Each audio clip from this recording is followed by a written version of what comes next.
বাংলাদেশে কেউ কাউকে মৌলবাদ ত্যাগ দিতে পারবে না ইনশাআল্লাহ। আমরা প্রত্যেককে আমাদের নিজস্ব মতবাদের এক একজন মৌলবাদ হয়ে বাংলাদেশকে বিনির্মাণ করবো ইনশাআল্লাহ। আমরা এই বাংলাদেশে তাবলিগ জামাত হোক, পীর সাহেব চরমনায়ের লোক হোক, ইসলামিক অন্য রাজনৈতিক দল হোক, কিংবা তিনি কলেমায় বিশ্বাসী কোনো মানুষ হোক, যেখানেই থাকবে সে ব্যক্তি ইসলামিক ধর্ম চর্চা করবে, কর্ম পালন করবে, নবীর প্রেমে আশিক হবে, তার সকল কর্মকাণ্ড পরিচালনা করবে। এটা করতে গিয়ে বাংলাদেশে কেউ কাউকে মৌলবাদ ত্যাগ দিতে পারবে না ইনশাআল্লাহ। অতএব এরাই হচ্ছে মূল শক্তি, যারা রাসূল প্রেমে একেবারে উদ্বুদ্ধ হয়ে ডাক্তারি জীবনের মধ্য থেকেও তিনি আজকে রাসূলের জীবন গ্রন্থ রচনা করে আজকের আমাদের কাছে তার ভালোবাসা প্রকাশ করেছেন। এটা আমাদের প্রত্যেকের জীবনেই আমাদের পরিচালিত হওয়া উচিত, বাস্তবায়িত হওয়া উচিত। সেই প্রত্যাশা আমরা আপনাদের কাছ থেকে করতেই পারি। আপনারা কি মনে করেন নবী প্রেম ব্যতীত, ধর্মপ্রেম ব্যতীত এই বাংলাদেশে অন্য কোনো মতবাদ দিয়ে এই বাংলাদেশকে শাসন করা সম্ভব? যদি সেটা সম্ভব না হয়, তাহলে এই বাংলাদেশের প্রত্যেকটি প্রান্তে নবী প্রেমে উদ্বুদ্ধ হয়ে ধর্মীয় মূল্যবোধের পক্ষে থেকে ইসলামী শক্তির সাথে থেকে বাংলাদেশকে বিনির্মাণ করতে কারা কারা রাজি আছেন? নারায়ে তাকবীর, নারায়ে তাকবীর। আল কোরআনের আলো শুধু ঘরে জ্বালাইলেই হবে না, আল কোরআনের আলো।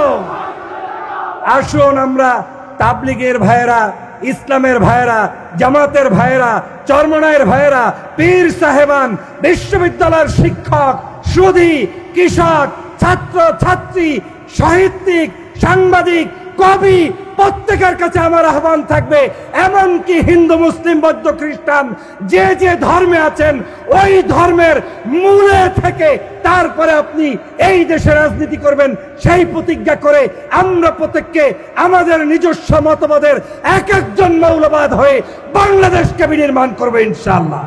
নবী রাসূলগণ দুনিয়াতে এসেছেন কেন? এদের কাজটা কি?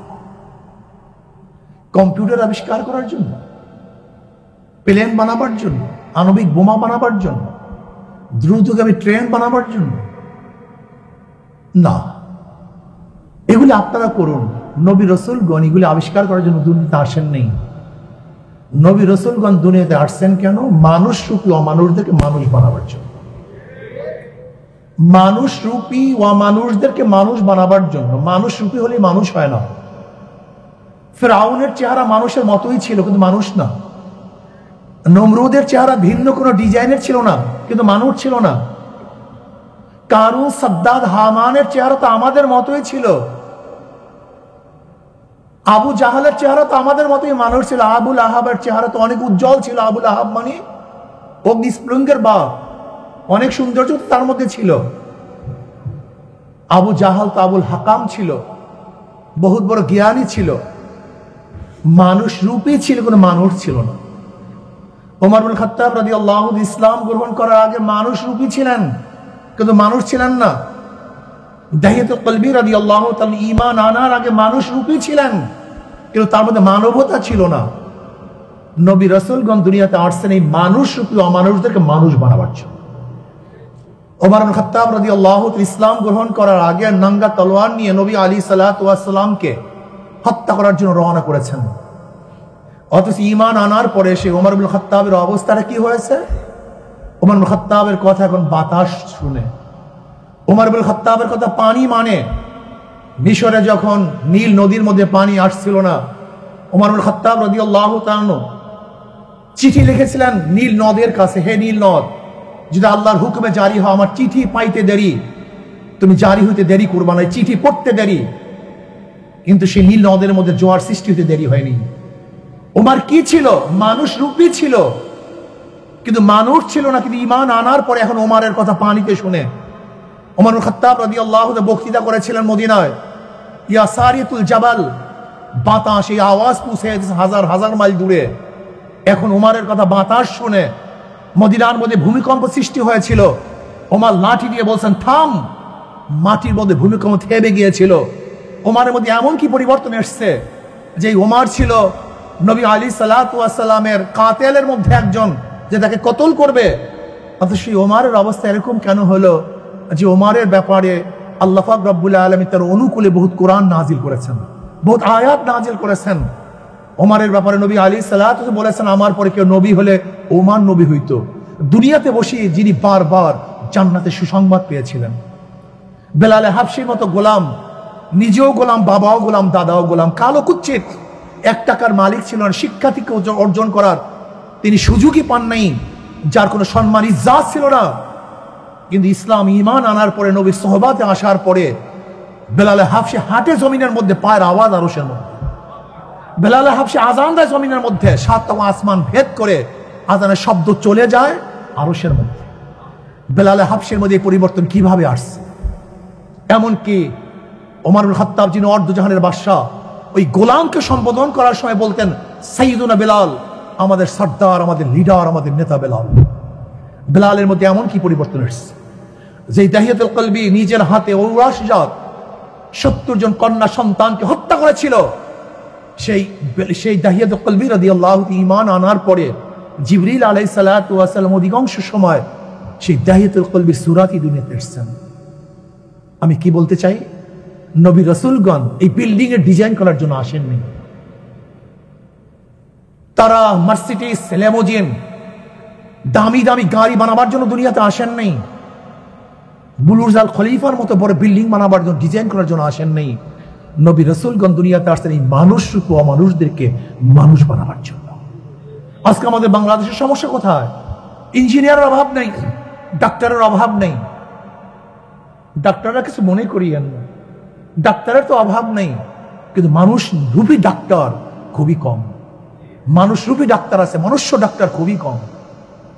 বিশ্বাস হয় না আজকে ডাক্তারদের চরিত্র। কারণটা কোথায়? মানুষ রূপী, কিন্তু আমরা মানুষ না। আজকে বাংলাদেশে 28 লক্ষ কোটি টাকা পাচার কারা করেছে? রিকশাওয়ালা, ঠেলাওয়ালা, জেলে তাঁতি মজদুর, শ্রমিকরা 1 টাকাও পাচার করে নেই। বরং যারা আমরা উচ্চ শিক্ষা শিক্ষিত, তারা বাংলাদেশ থেকে 28 লক্ষ টাকা বিদেশে পাচার করেছে। তার মানে মানুষ রূপী, কিন্তু মানুষ না।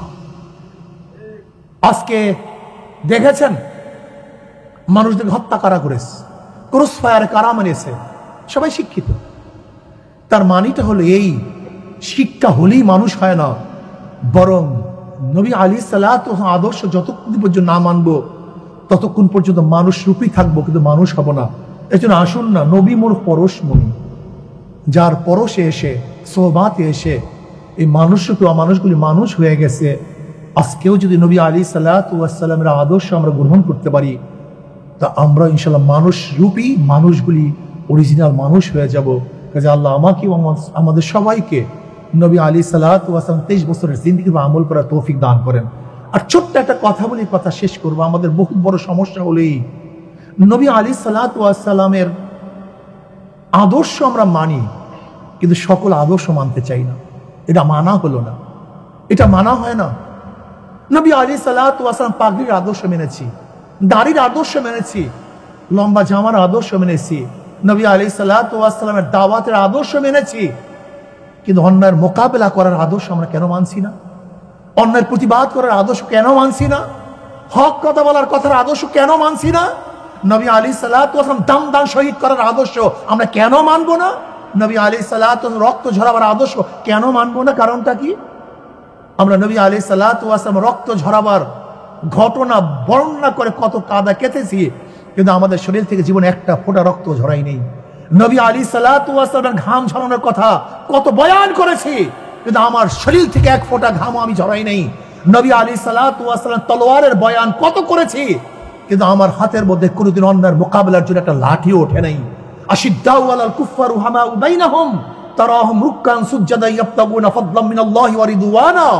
নবীর চরিত্রের কথা কোরআনে অনেক বর্ণনা করেছি, কিন্তু যখনই আমি বাতিলের মোকাবেলা যাই, বিড়াল হয়ে যাই, তখন আর বাঘ হতে পারি না। আজীব এক মানুষ। আমরা স্টেজে বয়ান করি নবীর আদর্শ নিয়ে, কিন্তু আমার মধ্যে নবীর আদর্শ বলতে কিছুই থাকে না। এটা দিন না।